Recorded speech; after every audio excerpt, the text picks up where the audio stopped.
This is the universal prompt creator prompt. You take this prompt, you put it into ChatGPT, it will ask you questions until you have the perfect prompt for what you want to do. Look at the word agent. So what is an agent? Well, in the human world, we also have agents. Agents are highly trained people who can perform certain skills, certain actions very well. And the AI space is not very much different, actually. So here is what I see the future. AI is going to be the worker.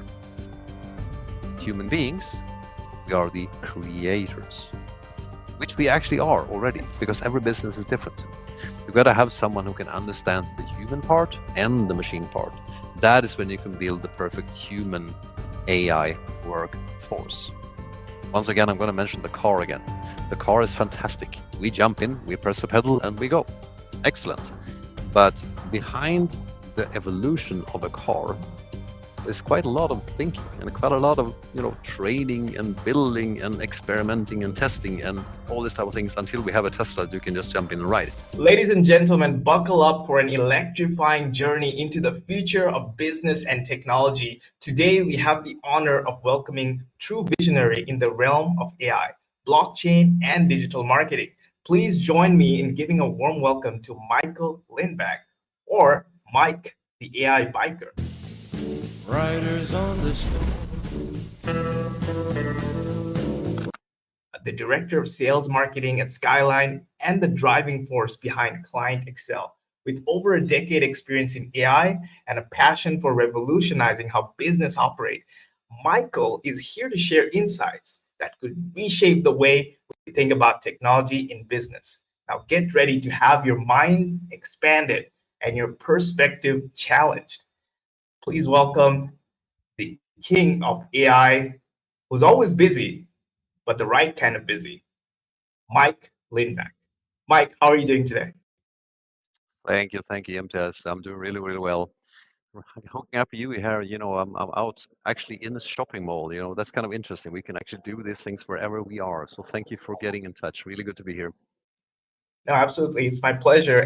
You're always on the run. You have your pulse on the market. You're one of the few guys I know who understands tech very deeply and as well as business. So you have that unique perspective to translate technology to business strategy. And you could also guide the viewers who are looking into entrepreneurship, how you can adapt to the rapidly changing AI landscape. So Mike, my first question I have, how has AI landscape changed since 2011, and what misconceptions still persist about AI in business? Oh, wow. That's actually a very big question, honestly. Since 2011, I can tell you a little bit of a context so that makes a bit of a sense. So basically, in 2011, I was part of a company, not directly working with AI personally at that point in time, but the company was writing sports article. Manchester is meeting this company from Birmingham, and they had a football match, and the scores were this, and the goals were this, and actually writing these articles for an online newspaper without human proofreading. That is 2011. So what has happened since then? Well, first of all, people might be a little bit baffled when they hear that, in 11 we had this thing that we call ChatGPT today that was actually working better than ChatGPT itself. But that's actually how it is. AI has been around for many, many, many years. However, what OpenAI, basically the company kind of in partnership with Microsoft, decided to do a few years ago, as you might remember, they decided to open the Pandora's box. They came out with ChatGPT 3.5 in this case and said, hey, use it. And that was the big turning point of AI in our current society. That's when AI becomes something for everybody. Because suddenly it was not a hidden box in some basement somewhere. It was actually open in the air and everybody could use it at any point in time. So that is actually the story of, AI's evolution into the society is what I would call it. Because honestly, could you use AI before? Absolutely.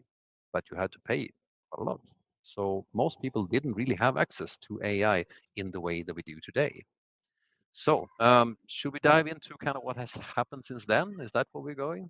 I want to say this as well is that I've noticed AI also evolved because I've come from a machine learning background. And when AI was developing and we were building ML models, people who weren't really familiar with AI or technology, they couldn't use it.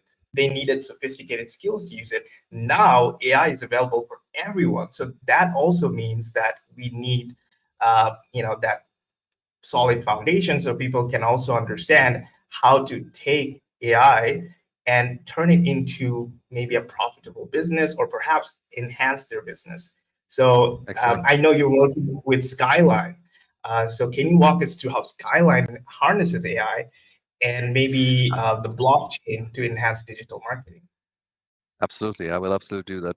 First of all, I would like to give us a bit of context about me, because most of you watching this might have no clue who I am. So who am I? Well, actually born in Sweden, mechanical engineer. Graduated all these type of things. Went to school, went straight into IT space because yeah, that was my go-to, so to speak. It was easy for me. Always had an easy way into the IT space. But what I brought with me, what is kind of showing today, is my knack for taking complex technological stuff and actually breaking it down to a level where I can explain it to basically anyone. So what happened down the line? Yeah, not every story has a sunshine. Absolutely not. I was burned out in '97, really heavily. And what that gave me, well, first of all, it wasn't pleasant in the beginning, but what it gave me was deeper insight to kind of, okay, how is people actually thinking about this? So I had a lot of time to think. Sometimes we need that. So that gave me kind of the insight to what I'm using today. So down the line, what happened? Well, I started working actually in the fintech biz. So I went into as a certified coach and trader and taught people how to invest and trade and do that type of thing. And of course, I was involving AI in the process behind of it, because as head of research, specifically of crypto, it's really good to use AI to do the research. So that is a little bit about my story, just to give you context who I am and where I come from. Currently in Southeast Asia, I'm really enjoying that because I believe that Southeast Asia is the region to be in. I mean, no kidding. You might watch mainstream TV and see that, oh, US or whatever, London. And yes, these are still very important business hubs. However, where is the money going today? Well, if you know where it's going, happy for you. If you don't, this is the story. It is going to China, and that is just a fact. There is no one stopping it. So just to give it a little context, I do believe Southeast Asia is definitely the region to be in and the region to focus on, because that is the fastest and most growing region in the world at this point in time. And definitely China is really, really a target for most companies now. I mean, when a couple of top executives at Microsoft quit their jobs and start a company in China, that tells me something, you know. So that's kind of what I'm looking at. Thank you for that context, Mike. It's really interesting that you have your pulse not only on the main markets, but as well as the offshore international markets, and you're building partnerships in this space. I've heard that there's a lot of potential in the Middle East as well, Yeah. like places like Dubai. Uh, so there's a lot of, I don't know, this AI space is obviously, there's a lot of things to unravel, right? So when you're actually choosing to partner with the right company, knowing where the AI market is going, do you have any insights in terms of how people can navigate this space? How can they do their research? What are some of the metrics they can look at to basically put themselves in the forefront of the AI revolution? Mm. Well, that is actually a very interesting question. It goes back a little bit to actually look into where the money is going. So yes, we're talking about AI, but actually what you were asking me is something that we gotta look into in the regards of where our money going. Because honestly, in this world, where the most money is flowing, that also is the place where usually the rapid and most exploding revolution will be. And right now, that is Southeast Asia and it is China. So how do you actually measure this? Well, it can be quite difficult, especially if you watch mainstream media. You might not even hear or even think that what I'm saying is actually the truth, because in the mainstream media they don't really like to emphasize this, because they still want to say that they are the best in the world. But when, for example, the U.S. Defense Department is seeking sanctions from the Congress to buy from China since 2019 because they cannot run their operations without that because it gets too expensive, even though the Congress has forbid companies in US to buy from China. It kind of says a little bit about the evolution. I'm not talking about any power evolution here. I'm not talking about war or anything. I'm just talking like, okay, who is actually leading the technology game? Who is actually excelling in building really great things, everything from hardware to software?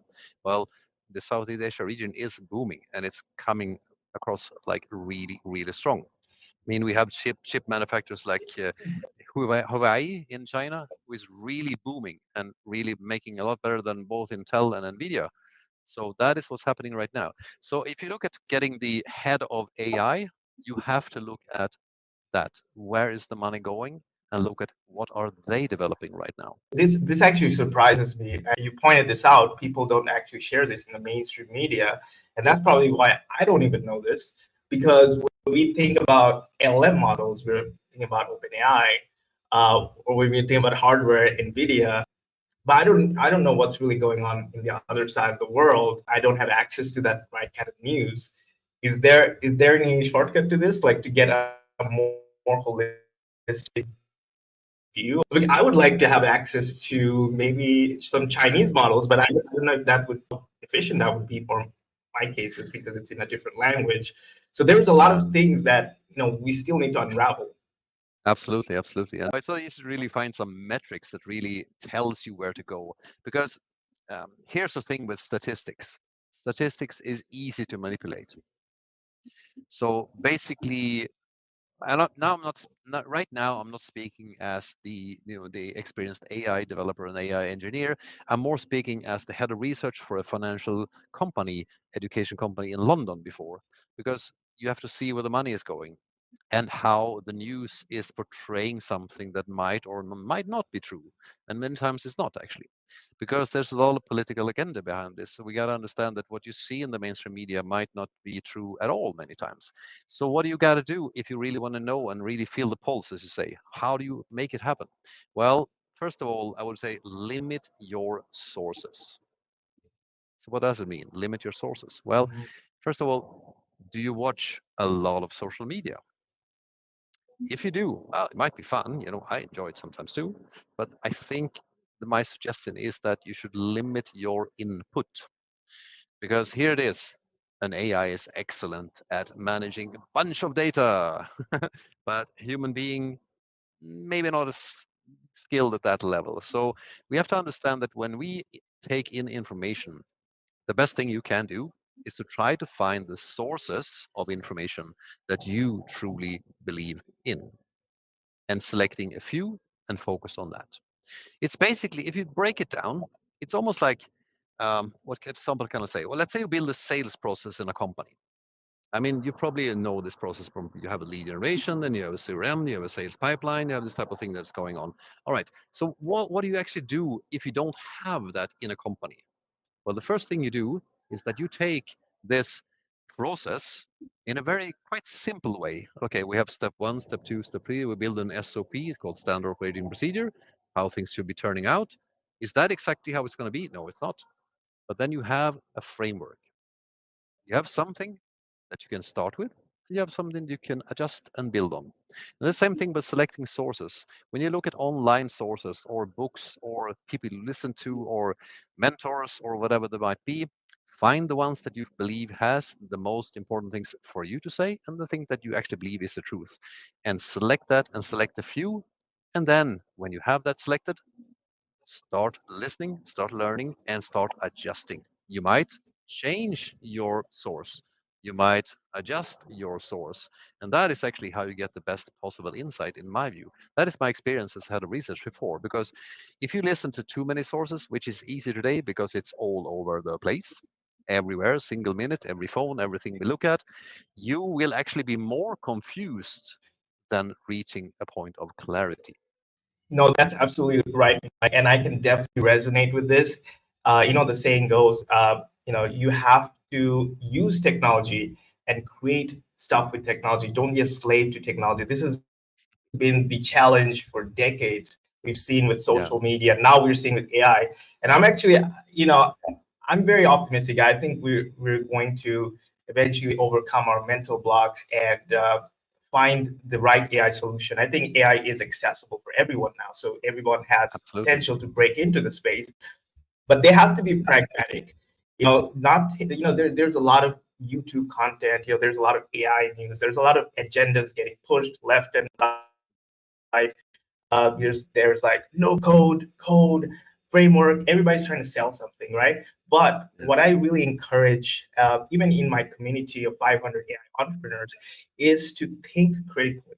Okay, do your own independent thinking, because I think this is the most important skill you can have in this day and age.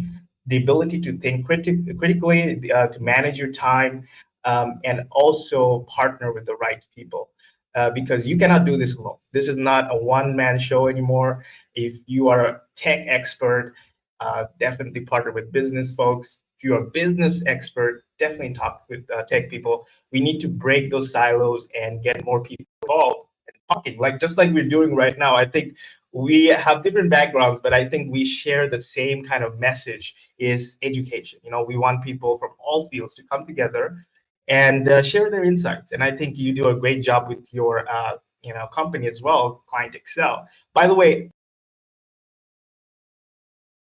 our viewers also want to hear your story, how you came to be known as Mike, the AI biker. Would you like to share that story with us? Sure, absolutely, absolutely. So, first of all, to give a little bit of context again, I had a quite serious back injury once upon a time, and when you reach a point in life where you're extremely limited, you basically have, I would say, a couple of choices, but you have one choice, and it's kind of to, I would say, give up, which is kind of not the choice I made. That makes you usually more passive. You might end up in a wheelchair and so forth. What I did, I pushed through, and today I'm living life as much as I possibly can every single minute, which means I'm riding a big motorcycle. And while I do this, we have a show on Saturdays. It's on Meetup. It's together with a guy who calls his name is Zach Lim. He's runs a Singapore company. So what I do is I put on my helmet with my headset and I step out and jump on my bike and I go away. And while I'm on my bike, we have this amazing Zoom session where everyone can ask me anything about AI and I will give you my best solutions that I have and put you in touch with the right people as an agency, because that is what I see an AI agency like Client Excel be. What do we do? Well, we develop certain things, yes, we do. But the most important thing that an AI agency can do is to be the bridge between the old and the new. Find the right stepping stones over the bridge, the right partnerships, and build with the right technology, with the right ethical framework, and build substantially. Because we have to understand that technology is amazing. I mean, there's a reason why we use a car. We jump into a car, we drive off because it's more, hard to walk or run. It takes more time, you get sweaty and so on and so forth.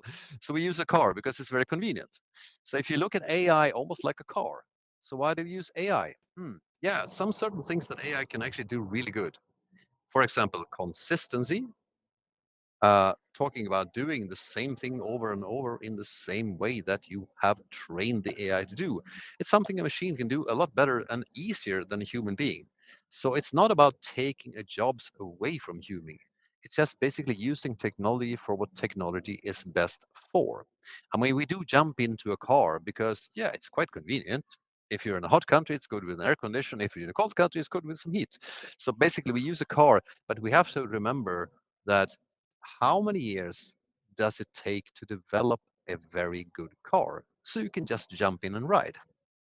And that is the view that I have on AI.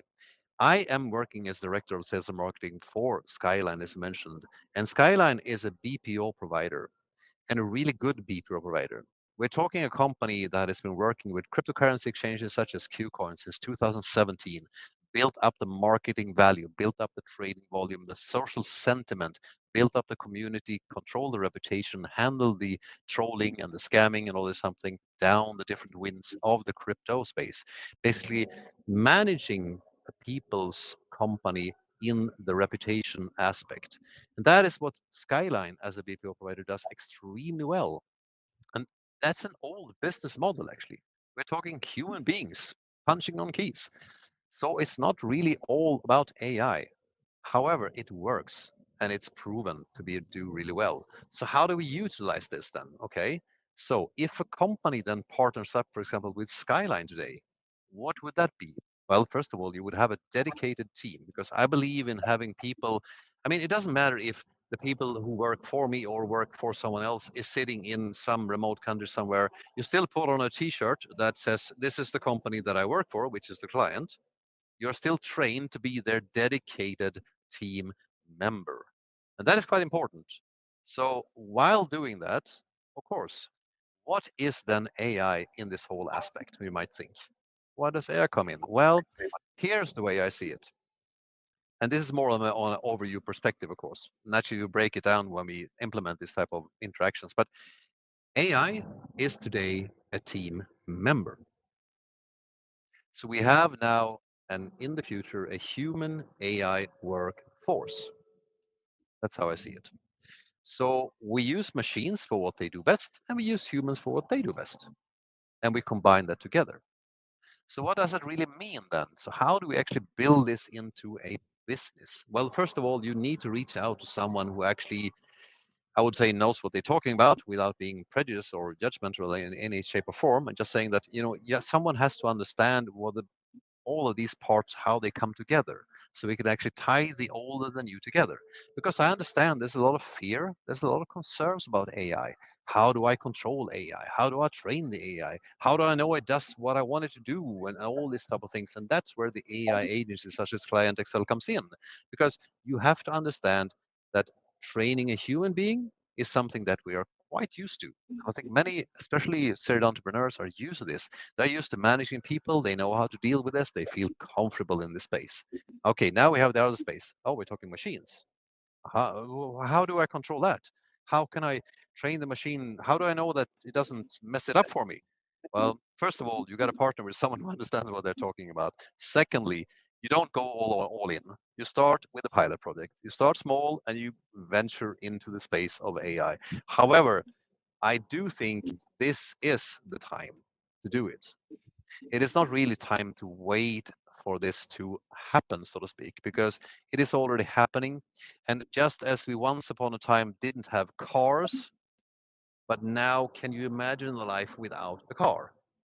It doesn't really exist anymore. I see this too. Like even with people starting out with AI entrepreneurship, they're like, well, I don't know. There's GPT-5 coming out. There's AGI. Let's just wait and see what happens. Let's just wait. Okay. But while you're waiting, understand this, while you're waiting, somebody else is creating innovative products. They're creating agents, chatbots. They're creating agents with solid understanding of the technology. And these agents could be your next coworker, or it could even take your job. Okay. So while you're waiting and thinking, somebody else is learning that technology. So I want people to really understand this. This is the fourth industrial revolution. You can be either in the fear state or the excited state. Okay. These are the same emotion. Okay. Most people resonate with the fear, but I advocate, look, guys, there's a lot of opportunities for everyone. Get started, build your agent so you understand all the technical blocks. Because a lot of people don't understand what agents are. That's why you see a lot of chatbots getting thrown around, with the disguise. Hey, here you go, an agent. And businesses are like, hey, what is this technology? This is not helping. This is not a promise that we expect. Also, I see a lot of misconceptions on the business side. That's why they're losing the trust aspect. They're like, hey, we want agents, we want adaptable agents that can be, a thought partner for our business, that can turn our business to a Porsche. Okay, we don't need a chatbot. I mean, if anything, these bots out of the box without good prompt engineering or a good human creating the bots, these are just silly. It doesn't help. It just hurts. It scares customers away. So when you see this on the business side, now you work more on the business aspect. What do you think the leadership should focus on? If you were a business and you want to establish trust with thought partners. What are the key elements for having a strong AI foundation from your experience working with businesses? So let me try to break this down a bit. So first of all, I would like to tell kind of an analogy. I use analogies a lot because I think it works really well. So first of all, when you start, let's call it building with AI, or basically you have a business and you want to implement AI because you believe that could make a difference in your business, which I believe it could, absolutely. So how should you think about it? Because as you said, we have to have the right mindset. We have to have the right thinking. So you should think about it as building a house. What happens when you build a house? Well, first of all, you got to build a gray brick in the ground. It's pretty boring. It doesn't really do anything for you, and it costs a lot of money and takes a lot of time. But basically, that's what it is. You got to build the foundation. And in sense of AI, if I translate it over to AI, then so what is it? Well, the foundation is okay, selecting systems, selecting implementations, selecting the technology that is suitable for your company, and then training the AI to do what your business needs. Because that is one of the key skills, actually, when we talk about AI. If you consider AI, we talk about agents, and you might see, Mr. Smith from Matrix in front of you, which is maybe a scary picture, and I do get that. Honestly, I do. If you look at the word agent, so what is an agent? Well, in the human world, we also have agents. Agents are highly trained people who can perform certain skills, certain actions very well. And the AI space is not very much different, actually. The agent is a machine in this case. And with the right training, basically almost like a team member. What do you do when you have a new team member in the company? Well, you educate, you onboard, you tell them enough to do the work. You don't tell them everything because they might steal your IP. Once again, we got to protect the information here. So what do you do basically? You onboard your new team member. And AI and agents are basically the same thing. That is how we should think about it. You onboard a new team member. So it is not as easy as something. That is something that people think. I have this sometimes people say to me, they say, why did you tell AI to do it? Well, if it would be that easy, basically no one would be working anymore. That would be very easy, but that isn't really how it is. If you instead think of AI as a teenager, all right? So when you speak to a teenager, can you get a good response? I think you can sometimes, but you have to actually be a very good coach and teacher. And that is where it comes in, the agency part, the understanding of technology. Prompt engineering, yes. It's hard but easy at the same time. I think the problem is people just don't want to think. Uh, but I mean, there is benefits of having domain knowledge, right? But if you already have the insights, that's why I think it's really starts from insights. I mean, if you just, Mm. I mean, you can create a chatbot, you can create an agent, but without the insights, what I call is the sauce. Without the Yeah. sauce, your agent is not effective. Just like if you're onboarding a teenager, rather you want to onboard someone who finished a PhD, someone who went through years of training to understand the business. Okay, not Mm. something like history, politics. We don't need that. We need business. We need results. We need good domain experience, which a lot of these agents don't have. And I think what's missing in the market is education. Again, I have to come back to this, but unfortunately, people just got hold of AI. So the AI that they know is generative AI, but there is a bigger aspect of AI that you're familiar with, Mike, too. And I also come from the ML world, so I see that we're going from big data, machine learning, neural network, then we have LM, and then we're going to go back now with agent data. We're going to create an ML model. Now we need to go back and start training these agents, becoming adaptable. I think that's where the real value is. People are stopping short on just with generative AI. It's great. It's a great place to start, but there is a lot more potential, I think, for business and as well as people. Like that's why tell people to start creating agents, right? If you create your agent, you know what the components are. Stop buying another tool or chatbot Because if you don't create a solid agent for yourself, okay, you will become an agent of the matrix. And this is very philosophical, but I do think there's going to be a future where there's going to be an interviewer. You go to a job interview, a robot will take your job interview. Okay. Yep. So you could be creating these robots. If you start now, you could be creating that robot. Well, if you don't, again, if you're in the fear, that's why I want you to get excited. If you're excited, you create it. If you're not, somebody else is creating that robot who's going to interview you for whatever job exists in the future. I don't know yet, but it sounds funny, but I mean, if you think about it, uh, what is a human being? You can even go that deep right now, actually. What is a human being in your mind? You have a sentence of that, or a lot of different, religions and people believe in everything. I mean, I'm actually a believer. I wouldn't say I'm a believer in a certain religion, but I do believe there's a lot more than we can see and understand with our small little brains. So what I believe is that we are creators. Because imagine yourself when you are actually creating something. That could be a drawing on a piece of paper, it could be an AI agent, it could be anything that you are creating. You're using your skills, your intuition, your creativity, and you're putting something into the world. So here is what I see the future. AI is going to be the worker. Human beings, we are the creators, which we actually are already. And believe me, if I say to someone who works at, I don't know, a manufacturing place somewhere doing the same thing every single day, I would say that, yeah, you might lose that job, unfortunately, but is that really a job for a human being? I believe we should use technology for what is doing the best. We should use technology for the things that actually we human beings are not best suited for. Because honestly, yes, I'm not going to say that it's always boring to do the same thing as a human being. There's absolutely a gain in doing things repetitively. For example, I have my morning walk, my morning routine, those type of things. Absolutely. But in terms of work or business, is it really beneficial for a human to do the same thing over and over and over? I don't think so.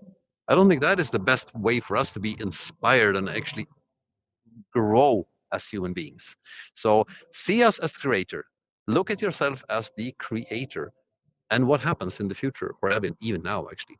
Yeah, you are the creator, and you can use the machine, in this case, an AI, to do what you see inside. And that is the power of AI. And I want to give something that I have one thing that I really want to share, but it's kind of, it's like a, really good thing to give people actually at the end of go for this. it. I Go for really it. want to Yeah. provide something Yeah. really valuable here, because here's the thing. Yeah. What do most people do with AI today? Well, they ask AI questions. Hey AI, how do I do this? Hey AI, what is the name of that car in 1976 that had a purple something? We ask questions to AI. So what does that imply? If you look at it from a more philosophical level, that implies that, okay, the asker is the smartest one and AI is a book that provides the data. Okay? That's one way of looking at it. What if instead of looking at a human being the best asker or requester, what if you would use the high level of skill, intelligence, basically the vast knowledge information that AI holds, and turn it around? So instead of you asking AI questions, tell the AI, this is where I want to go. Ask me questions until you have enough information about me, my intention, and my goals, and tell me how to go there. So what I want to share at the end of this video, if you watch this video to the end, you will see it, you will get it. This is the universal prompt creator prompt. You take this prompt, you put it into ChatGPT, it will ask you questions until you have the perfect prompt for what you want to do. Done.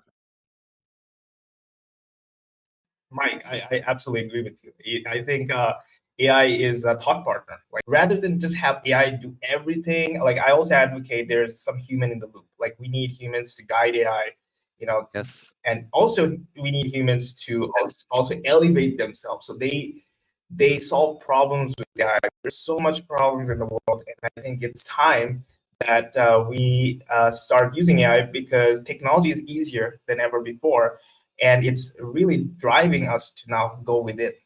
Rather than go out, I'd say start with yourself. Think about one or two problems you want to solve in the world, and AI should help you elevate your purpose. It should help you align with the values, with your beliefs, and all that kind of stuff.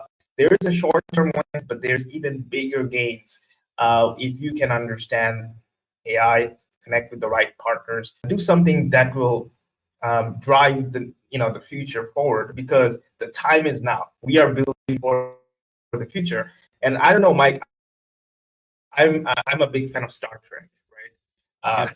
Yeah, me too. Me too. I kind of like that Star Trek scenario. But anyways, I don't want to.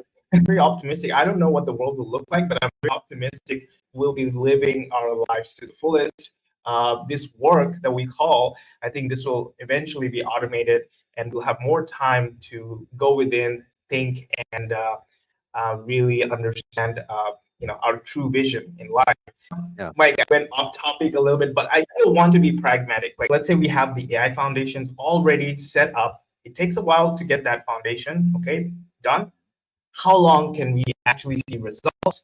How long can we actually start seeing actual AI agent as part of the workforce that can help business, with their day-to-day process? Do you have an estimate for that timeline? Absolutely. And I will give you that estimate, but I will also give you a couple of pointers to where this estimate actually make sense and not make sense. So first of all, what is an estimate? And now what I'm talking about right now, this estimate is built on that this business or this company is ready for AI adoption. It doesn't mean they're using AI, but they are ready for the AI adoption. That means you will see results most likely in 30 days. So, 30 days might even sound very short for some people. But honestly, if the process is there and you deploy an AI agent that knows what they're doing, 30 days is a long time. So basically, what happens is that you will see the AI acting the way that you prefer. And that is what builds your business. So, I mean, is that always the case? No, it's not. And just like any other team member or any other business for that sake, you have to adjust along the way. So after, let's say, 15 days, after 30 days, well, then you look at the metrics and look at how it's been doing. And like we talk about the sauce, you said the sauce, the secret sauce, basically, and that's what it is. Is the AI actually acting in a way that is pleasing for your clients? Because here is the kicker with AI. If you talk to Chat GPT straight off the bat, you get some answers and it looks pretty okay. It's absolutely fine. But if you really want an AI to speak your business language, then you got to build the persona for that agent. You got to train that agent to become your best representative, speaking with the right tone of voice, with the right style, to the right ICP, with the right call to actions. So that's what we do. Thank you. Mhm. If you're a business, reach out to people like Mike to get a understanding where you are in your AI journey. Maybe you are ready, maybe you're not, but you get the right insight in terms of how you can accelerate that adoption for your business. A lot of people actually don't know. So if anything, just understand where you are. Maybe you're ready. As far as new people coming to this field, like AI entrepreneurs, I think they have a big advantage because they get to start from scratch. They have that, advantage of being small, nimble, agile. Like, having speed gives you a big advantage in this AI revolution, because a lot of big companies actually struggle with adopting, because they already have really bad infrastructure. Maybe they have a lot of complexities in their workflow.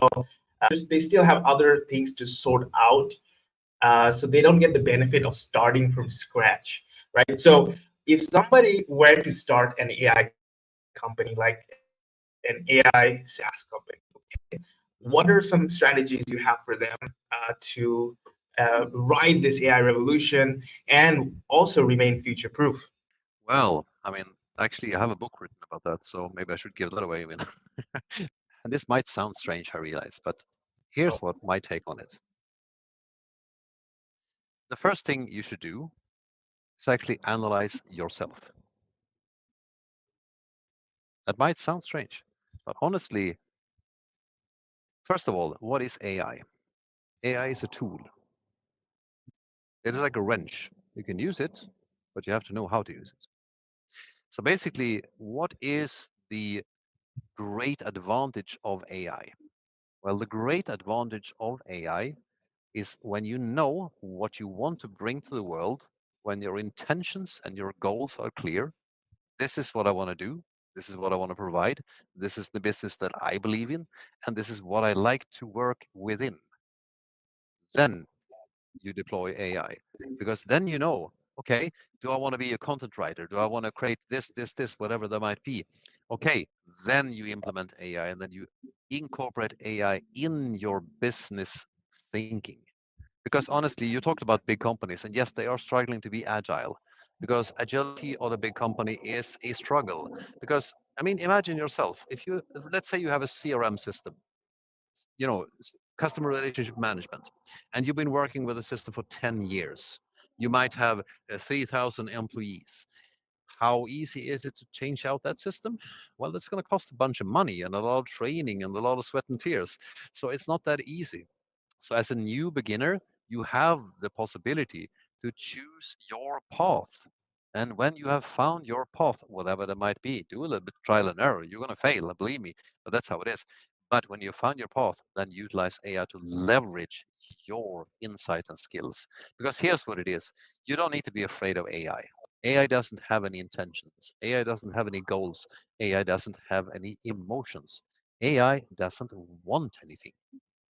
And it's very important to understand this. AI doesn't want anything. There is no sentient AI today. We talk about this a bit, sentient AI, someone who understands himself. It doesn't exist today. The only thing you might worry about, if you feel like worrying about it, you should think about who is actually behind this AI tool. Oh, that's Microsoft, or that's Google, or that's Meta, or that's someone else.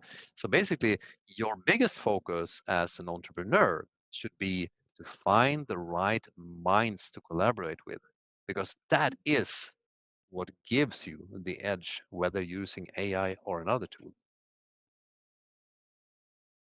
Actually, I think from what I'm gathering, right, to future proof yourself, you really have to focus on that sauce, and that is Yeah. you. And the only way you can ride this revolution is to, start with talking, start with collaborating. We have a school community of 500 AI entrepreneurs. Mike is also a big part of the community, and really glad Mike is sharing this insight into the podcast as well. But you have people like us to help you, motivate you, and also help you discover your sauce. So yeah, the time is now, and if you start with the right intention, like Mike said, you can go further. Okay, don't settle with short term. I mean, you definitely you want to get your early wins and all that, but understand that you have a big advantage coming into this space. Start learning these tools fast. Mike, last question is: what are some emergent AI technologies that will the most significant that have the most significant impact on business operations in the next 5 to 10 years? What are we looking at?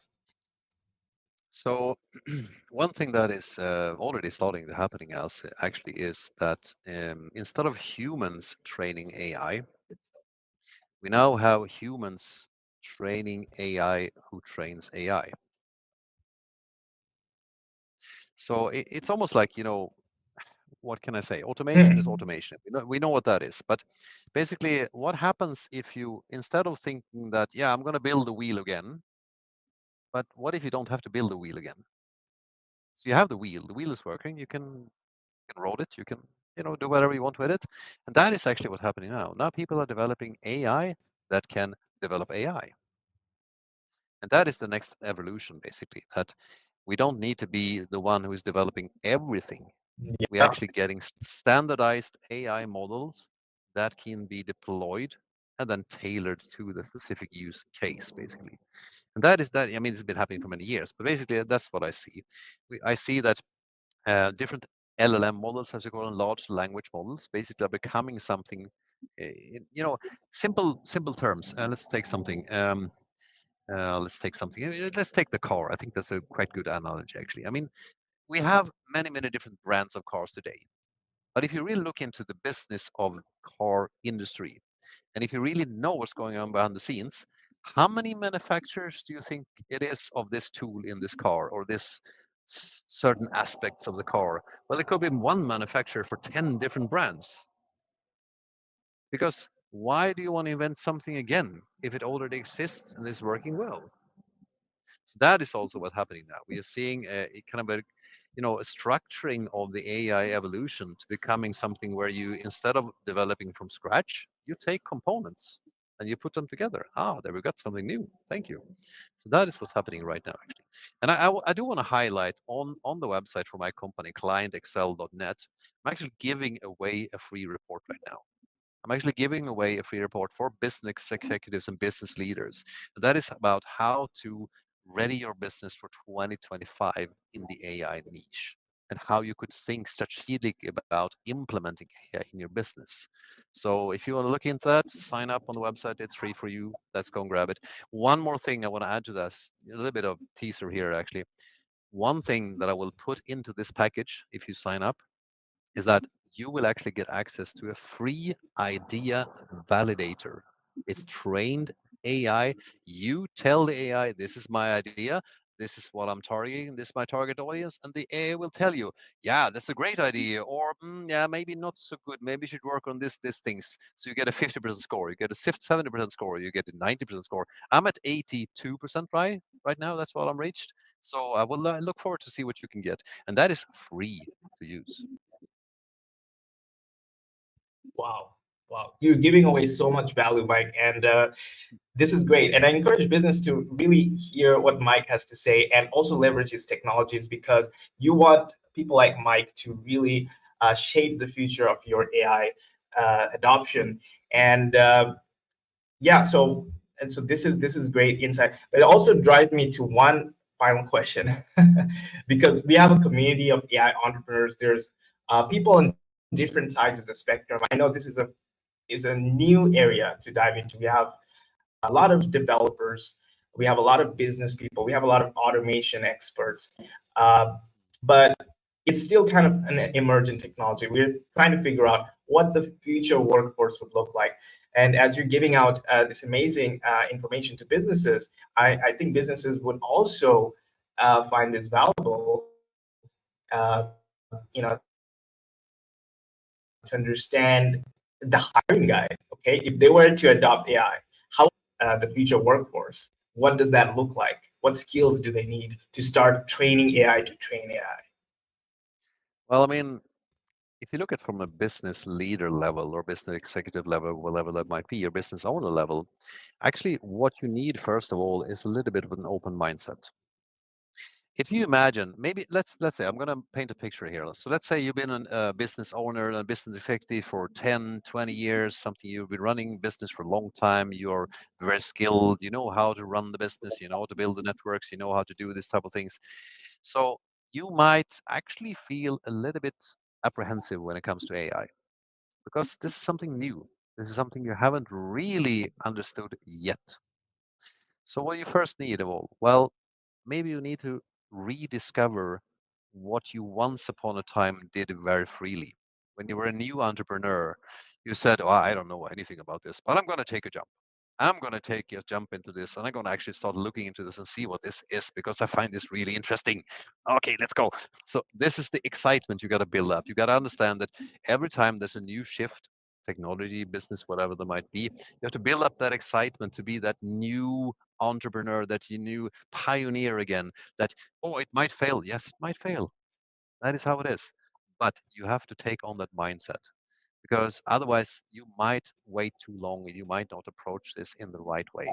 I'm not going to say that everything is easy and everything is going to be perfect when you say, I know that would be me lying and I don't do that. So basically, what I'm saying is that you got to have a little bit open mindset and you got to understand that now you're a new entrepreneur again. You're venturing into a new space. But secondly, as a business owner and a business executive, you know what is the biggest value that you have? Is it the machines? No, it's a network and the partnerships that you have and that you build. So by building this partnership with someone who has a bit of depth, a bit of experience that can combine the human nature of what we are having in the world with the machine we call AI, that is basically where you're going to reach the best level of adoption for your business because every business is different. You got to have someone who can understand the human part and the machine part. That is when you can build the perfect human AI workforce. Once again, I'm going to mention the car again. The car is fantastic. We jump in, we press a pedal, and we go. Excellent. But behind the evolution of a car, there's quite a lot of thinking and quite a lot of training and building and experimenting and testing and all this type of things until we have a Tesla that you can just jump in and ride. So take on the mindset of a new pioneer and find the right people to partner up with. Because one thing that is clear in this space and that is missing a lot is the education part. And it's not strange because as a business owner, I mean, including myself, do I have time? No, well, sometimes not much. So I gotta understand that, this might be a concept that is difficult for me to take in because I don't really have the time and energy to actually sit down and learn it. So the best thing you can do is follow your business instinct.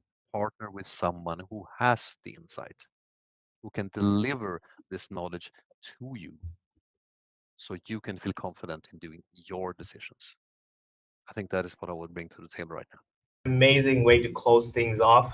Mike, really appreciate your time. And it sounds like we have a lot of work for everyone, and it's not like a doom and gloom. It looks like we need more people to come and roll up their sleeves and start building the future that they've always imagined. Okay, it starts with you. It starts with that sauce. It starts with partnership, collaboration. It's a journey. Save time. Adopt technologies. Think of AI as your thought partner. Get rid of mental blocks and unleash the full potential of your AI agent. If you like this video, make sure to like, subscribe, and hit the notification bell so you get notified every time I bring pioneers like Mike and many other in the AI as well as the business side. So we want to bring all these people together, share their insights. So we welcome you to join the podcast, and we'll be doing this pretty frequently. And yeah, make sure you stay tuned. So this is Imtiaz, a thought partner to build, deploy, and monetize AI agents.